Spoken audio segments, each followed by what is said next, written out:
O tight for gradual development. This is a documentary exploration of demographic systems that appeared before the apparent need for them existed. We're not making claims. We're walking through the timeline, the architecture, and the administrative infrastructure that supported these systems, and asking why they feel ahead of their moment. We'll focus on observable facts, numbers, dates, the physical records themselves. In 1840, the United States had 17 million people spread across vast, undeveloped land.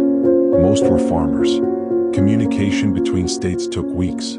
There was no national mail system capable of coordinating something as complex as a synchronized census. No telegraphy. No railroads connecting the coasts. And yet, the 1850 census didn't just count people, it categorized them. It asked questions that required institutional memory: birthplace, literacy, occupation. It recorded answers in formats designed for statistical analysis. The forms were printed in quantities that suggest advanced planning on a scale the country had never demonstrated. The infrastructure required to execute this wasn't experimental. It was operational. Consider the paper alone. In 1850, the U.S.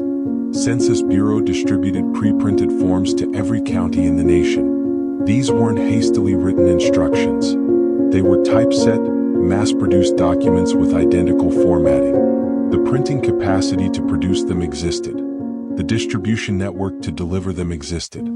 The administrative hierarchy to enforce their use existed. But when was it built? The 1840 census showed none of this complexity. There's no record of a decade-long preparation. No budgets allocating funds for printing infrastructure. No legislation authorizing the creation of a national statistical bureau. The 1850 census simply appeared with capabilities that had no visible precedent. In England, the same compression occurs. The 1841 census introduced enumerators, trained officials who went door to door with printed schedules. They didn't just count. They recorded names, ages, occupations, and birthplaces. The data was then copied into bound registers and sent to London for aggregation. The system required thousands of enumerators. It required training. It required standardized forms distributed across the entire kingdom. It required a central office capable of receiving, processing, and storing millions of handwritten entries. All of this appeared in 1841. The 1831 census, just 10 years earlier, had been a simple head count conducted by local officials with no standardized method. The leap isn't incremental, it's architectural. Now step back further. In 1821, the British census was a parish-level affair. Local clergy estimated populations. There was no door-to-door enumeration, no personal data, no occupational records. The entire system was informal, decentralized, and inconsistent. 20 years later, the nation had a census apparatus that functioned like a modern bureaucracy. The question isn't whether this happened. It did. The question is how the institutional capacity materialized without a visible transition. France offers another angle. The French census of 1836 introduced detailed occupational categories and cross-tabulated data by age and profession. The forms were printed in Paris and distributed to every commune. The data was aggregated into national statistical tables published within 2 years. This required a central printing office, a distribution network, trained census takers, a national postal system capable of returning data, and statisticians capable of processing it. In 1836, France was still recovering from the Napoleonic Wars. Its administrative state had been rebuilt multiple times in the previous 40 years. And yet, the census infrastructure functioned seamlessly. The consistency across nations is harder to ignore than the speed. Britain, France, and the United States developed nearly identical census systems within the same 2-decade window. The forms look similar. The questions overlap. The administrative structures mirror each other. They didn't copy each other. There's no record of international coordination, but the systems share a DNA that feels inherited, not invented. In Prussia, the 1840s saw the introduction of detailed population registers that tracked not just head counts but movement, births, deaths, migration between towns. The registers were kept in bound volumes with pre-printed columns. The system wasn't experimental. It was already standardized. Belgium's 1846 census recorded occupational data with categories so detailed they distinguished between types of textile workers. The forms were typeset. The results were published in multi-volume statistical atlases. These nations didn't have the statistical bureaus to support this level of detail. They built them in the same narrow window, using methods that required institutional knowledge no single generation could develop from scratch. The architecture of precision appeared everywhere at once. And it raises a pressure. If these systems required decades of development, printing capacity, administrative training, statistical methodology, where is the evidence of that development? The records we have show capability, not process. The United States in 1850 had 23 million people scattered across 31 states and multiple territories. Most lived in rural areas connected by dirt roads that turned to mud in spring. The federal government employed fewer than 10,000 civilians. There was no Department of the Interior, no Bureau of Statistics, no centralized postal system capable of coordinating a national operation. And yet, that year's census reached every household. It asked 7 questions per person. It recorded answers in uniform handwriting across standardized forms. The completed schedules were collected, transported to Washington, and processed into published tables within 3 years. The speed suggests the infrastructure was already there. Look at the forms themselves. They weren't rough drafts. The 1850 census schedules were printed on durable paper stock with pre-ruled columns and headers. Each page could hold 40 entries. The layout was designed for data aggregation. Names on the left, age and sex in the center, occupation and birthplace on the right. Someone had thought about how this information would be compiled before it was collected. The printing alone required capacity most states didn't possess. The forms had to be produced in quantities sufficient for every county, shipped across distances that took weeks to traverse, and distributed to marshals who often worked alone in frontier regions. There's no record of delays, no complaints about missing forms. The system functioned on the first attempt. In Britain, the 1841 census introduced the household schedule, a pre-printed form listing every person in a dwelling. Enumerators carried these door to door, filled them out during interviews, then copied the information into bound enumeration books. The books were sewn, numbered, and designed for archival storage. Someone had planned for permanence. The enumeration books weren't temporary records. They were built to last. Acid-free paper, sewn bindings, standardized dimensions. In 1841, Britain was still using quill pens for most official documents. But the census apparatus had adopted industrial bookbinding techniques used primarily for legal and ecclesiastical archives. The physical quality of the records suggests institutional foresight. These weren't documents created for immediate use and disposal. They were designed to be stored, referenced, and preserved, implying an expectation that future systems would need access to this data.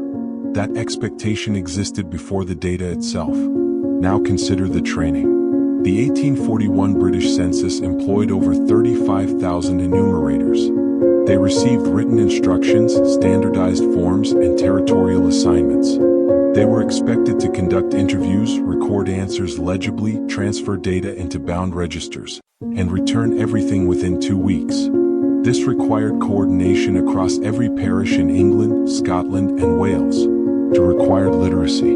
It required individuals capable of understanding statistical categories like occupation and applying them consistently. And it required a payment system to compensate thousands of temporary workers simultaneously. The administrative apparatus to manage this existed in 1841. There's no record of it being built. It simply functioned. The same pattern appears in infrastructure that preceded demographic demand. The Erie Canal, completed in 1825, was built to handle cargo volumes that didn't exist yet. It stretched 363 miles through wilderness, connecting the Great Lakes to the Atlantic.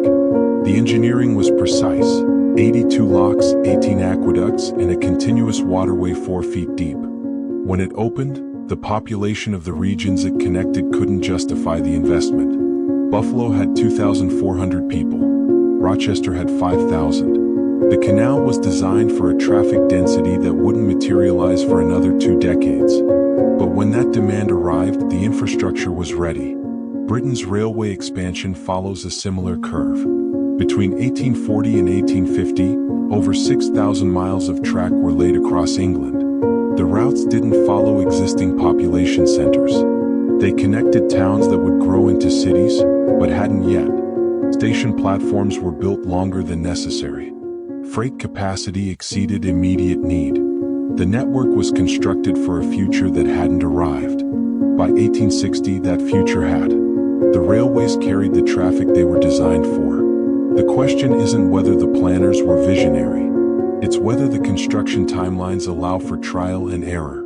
They don't. The rail system appeared standardized. Track gauge was uniform. Signaling systems were consistent. Station architecture followed templates. There's no evidence of experimental phases. No abandoned gauges, no redesigned stations, no corrected engineering mistakes visible in the infrastructure itself. The system worked immediately because it was built with knowledge that feels post-operational. In the United States, grain elevators appeared in the 1840s along the Great Lakes and major rivers.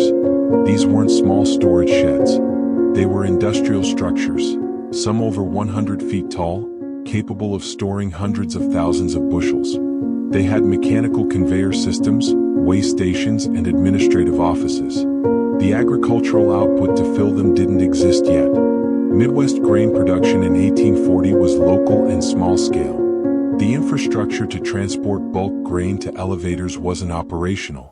The markets to purchase that grain at scale hadn't formed, but the elevators were built anyway. And when grain production surged in the 1860s, the storage capacity was already in place. The timing suggests anticipation, not speculation, anticipation. The difference is precision. Look at urban water systems. Philadelphia's Fairmount Water Works, completed in 1815, could pump 3 million gallons per day. The city's population was 112,000. Per capita, that's 27 gallons per person per day, far exceeding typical consumption. The system wasn't built for current need. It was built for a population of 400,000. Philadelphia reached that population in 1870, 55 years later. In London, the Metropolitan Board of Works began constructing sewer systems in the 1850s designed to serve 3 million people. London's population in 1850 was 3 million. The sewer network wasn't just overbuilt, it was designed with expansion capacity, redundant tunnels, and access points for future connections. The engineering assumed growth, but the scale of the assumption is what stands out. These weren't incremental expansions. They were complete systems built in a single phase, designed for populations that hadn't arrived and densities that hadn't formed. The administrative systems share this quality.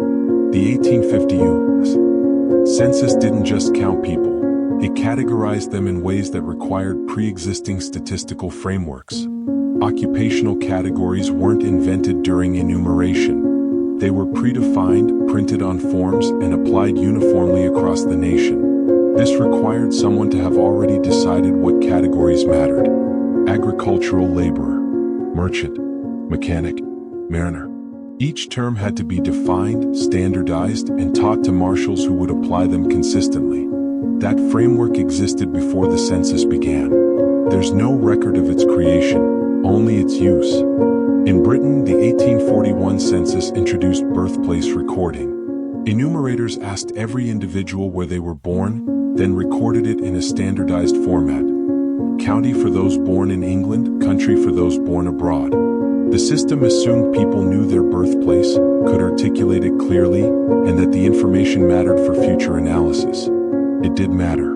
Birthplace data became central to migration studies, labor economics, and demographic modeling. But in 1841, those fields didn't exist. The data was collected before the questions it would answer had been formulated. That's not foresight. That's inheritance. Whether that inheritance reflects continuity from earlier administrative traditions or the sudden convergence of industrial-era state capacity, the evidence sits in archives, waiting. The term Tartaria appears on European maps from the 16th to 19th centuries. It It wasn't a nation. It was a geographic label, a blanket term for the vast, unmapped interior of Asia. Cartographers used it the way modern maps once marked unexplored regions with terra incognita. It described space, not political structure. By the 1800s, the label faded. Russian expansion filled in the details. Tartaria disappeared from maps not because something was erased, but because the unknown became known. In recent years, the term has been reinterpreted. Online communities use Tartaria as shorthand for a different question: whether the administrative and architectural systems of the 19th century suggest inherited capacity rather than rapid invention. It's not a claim of a hidden empire. It's a framework for examining timing. The census systems, the infrastructure, the precision, they invite interpretation. One model sees them as evidence of accelerated industrialization. The argument: steam power, mechanized printing, and centralized governments compressed development cycles. What once took centuries now took decades. The administrative leap from 1840 to 1850 reflects technological catalysis, not inheritance. The infrastructure was visionary but achievable. This model has support. Britain's industrial output doubled between 1830 and 1850. Printing presses became faster. Bureaucracies expanded. The tools existed to build systems quickly.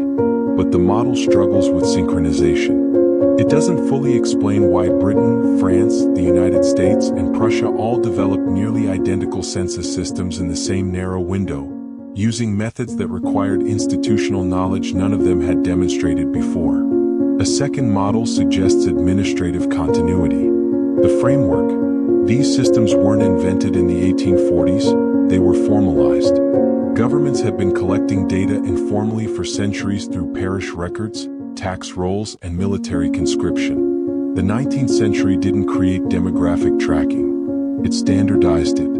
This fits the evidence differently. Parish registers in England date to the 1500s.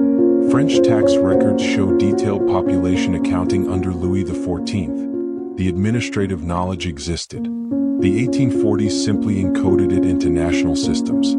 But this model has gaps too. Informal records don't explain uniformity. Parish methods varied wildly. Standardization at the scale observed, identical forms, synchronized timelines, cross-national consistency, requires more than codification. It requires coordination that the historical record doesn't document. A third interpretation treats the systems as inherited infrastructure, not from a lost empire, but from administrative networks that predate their official documentation. The idea: the census apparatus, the railways, the grain elevators, they function too smoothly because they're adapting existing frameworks, not building from scratch. This model doesn't claim hidden civilizations. It asks whether the visible transition period, 1820 to 1850, represents creation or reorganization. Whether the systems we see appearing were actually being formalized from earlier, less documented forms. The evidence allows this reading, but it doesn't require it. All three interpretations engage the same friction: the speed, the scale, the synchronization. They differ in what they emphasize: technology, continuity, inheritance. None can be definitively proven. None can be fully dismissed. The census data remains. The infrastructure remains. The timing remains. In 1816, the year without a summer, volcanic ash from Mount Tambora dimmed the sun across the northern hemisphere. Crops failed. Populations migrated. Governments scrambled to count the displaced, track food supplies, and manage crisis logistics. Within 30 years, those same governments had census systems capable of tracking every individual. The infrastructure appeared during the recovery. Whether it was built in response to that crisis, or whether the crisis revealed the need for systems already partially in place, the timeline compresses either way. The precision didn't wait for calm. It emerged during upheaval. Tartaria in this context isn't a claim. It's a placeholder.